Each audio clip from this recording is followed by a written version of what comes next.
both of us were in the Simon Scott Assembly Hall last night as Indiana absolutely dismantled Penn State, a team they lost to by a bucket on the road, Kevin.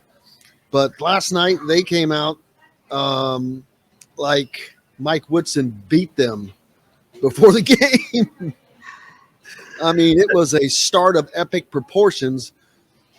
When Race Thompson hit that three and it looked smooth, I was like, oh, hell. And it was just an onslaught from there. I think they hit their first 6 3-point shots. 10 of 13, too, for the game, which is, I think I mentioned it before, that was their best with 10 makes since the Kent State game back in 2002, 20 years ago. I was at that game in Lexington, Kentucky at Rupp Arena. Yeah. Dane Fife was on that squad. That's true. AJ Moyer, friend of the show. Tom Coverdale, George Leach. Yep. Jeff Newton. 20 years since Indiana's last Final Four appearance. Yeah. Yeah, that'll change soon. Indiana is getting the players they need. People have been, that leave it alone. They're getting the players they need. Mike Woodson knows what he's doing. All the coaches know what they're doing. They're doing a hell of a job. Look at this season over last, people. You wanted results. You got results. You've got a team that is on track to make the NCAA tournament and not just to squeak in. And I hate being one of those woulda, coulda, shouldas. Kevin, this team could be legitimately be another team that is fighting for the Big Ten title right now with a couple of simple, the Wisconsin miscue and losing at Penn State. They'd be 8-2 instead. They would be freaking in the mix. Progress. Yeah, they're making progress. But don't forget too, it works both ways. The Purdue game, the finishing shot, and so forth and everything. They've had a few squeakers go their way too in the league. That one stands out to me off the top of my head. But they've been very good at home. Listen, 13-1 at home, and they haven't lost back-to-back games yet. And it's progress. I think that's the main thing, is that you're seeing tangible progress on the floor, and you're seeing, look at a guy like Xavier Johnson, much maligned earlier in the season, and now he's playing very good basketball. So you're seeing guys improve and get better within the system. I think you'd like to see Parker Stewart find his footing a little bit here this last month of the season too. Maybe if he can get on a flurry or hit a couple of threes, that would mean a lot. Race Thompson is getting better every game, and season. You don't know how scary of a statement that is, because he started out pretty damn good. He started out extraordinarily consistent, reliable. Yeah, I mean, Mike Woodson has given him the freedom. Bring the ball up the court, game. 3-pointers. Yeah. He's given him the freedom to expand his game. And again, you've got to give Mike Woodson that credit.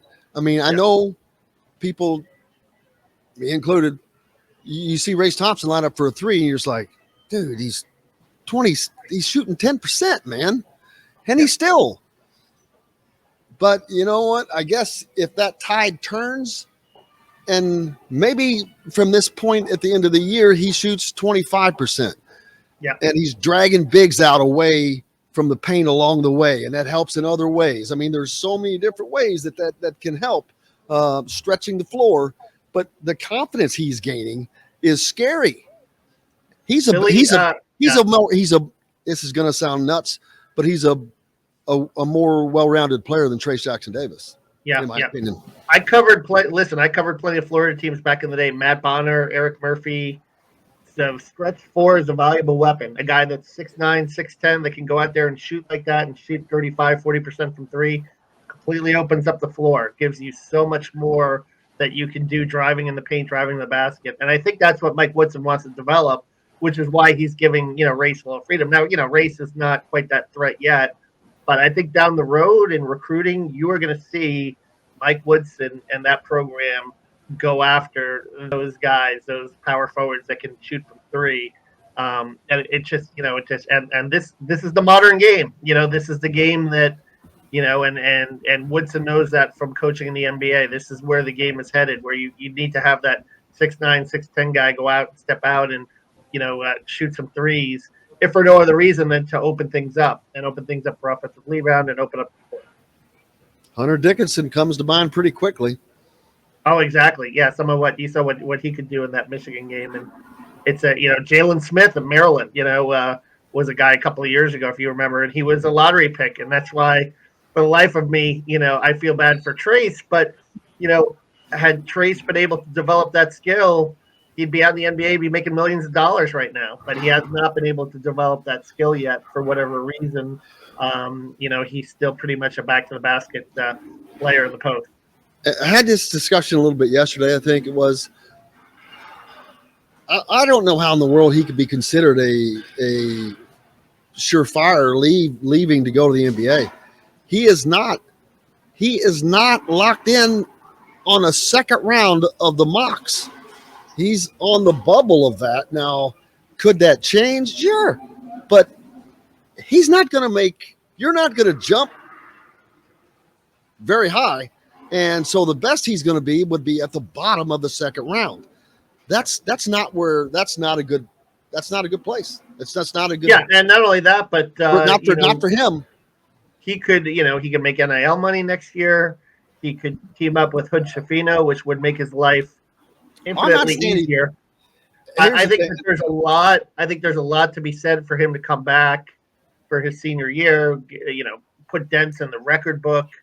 Become an all-time Indiana legend and, finish what he started. I think, you take a look at Luka Garza as a 4-year player.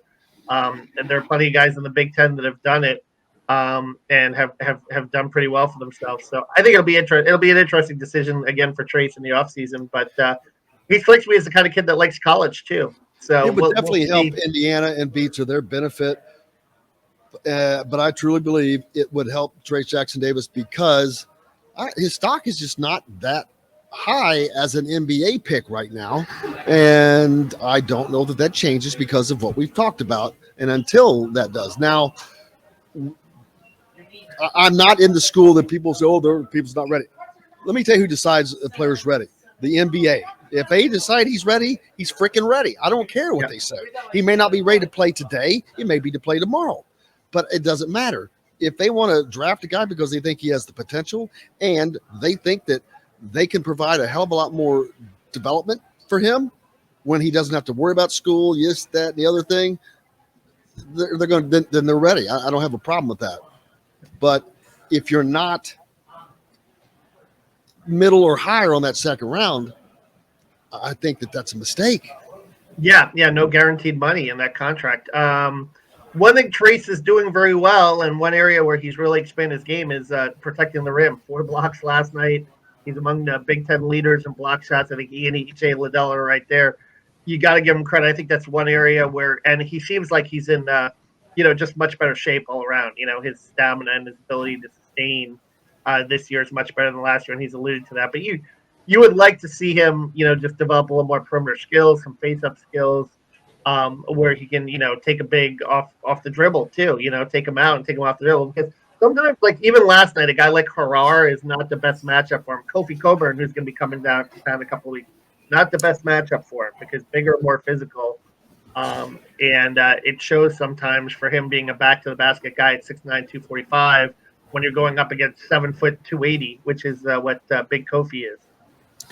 Matt says that Romeo was not ready and was drafted, and again, he was not ready by the fans' standards. Yeah. He was ready by the NBA standards because he was drafted and he's still in the NBA. So he was ready, in my opinion. He was ready. He was ready for them. Yeah. But I think it's hard for people to disassociate their opinion on that when it's someone that plays for a team that they follow. Yeah, and guards, I think are a little different. And Romeo had good size, right? How tall was he? 6'5"? Yeah, 6'5". That's an NBA size for a guard. Explosive ability. Now, didn't shoot the ball well, right? Had the thumb problem, what have you. That thumb. That thumb is and that's another great example. The first thing the Celtics did was, and I've said this 1,000 times, they taped a ping pong paddle to his left hand and made him shoot the ball Right. So they worked on him, and it made him a better shooter. But so there you go. Speaking of becoming better shooters, Xavier Johnson. Let's talk about him and what he has done over the last 3 games, because I talked about, even though Indiana had a horrible performance against Michigan in the middle, those other 2 games around that, their 2 best performances in 6 years, and Xavier Johnson is the linchpin of that. He has averaged, I ran the numbers last night, 17 points, was 4.5 rebounds, 4.5 assists to 1.5 turnovers over his last 3 games. And yeah, that's your point guard. There is not a coach in America that would come running for, if it said, hey, I got to get, there's not a coach in America that would not take that guy. Yep. Again, and the value of having a scoring point guard too, a guy that can create for others and create for himself. And I think we've seen that the last few games, and playing a lot more under control too. And listen, the Indiana fans were hard on him early in the season for that, when he maybe wasn't necessarily playing under control. He's finding his way, man. I agree. And again, that's, Mike Woodson backing him up, telling the fans not to boo him. Obviously that, I think that did a lot for his confidence and his belief in Xavier. And I think Mike knows what he has in Xavier in terms of, his ability and the fact that he can be that dynamic kind of point guard that can score. And it took him a while to get going, but he's going now, and he's going back to Maryland. He's going back to DC, which is his neck of the woods, Arlington, Virginia.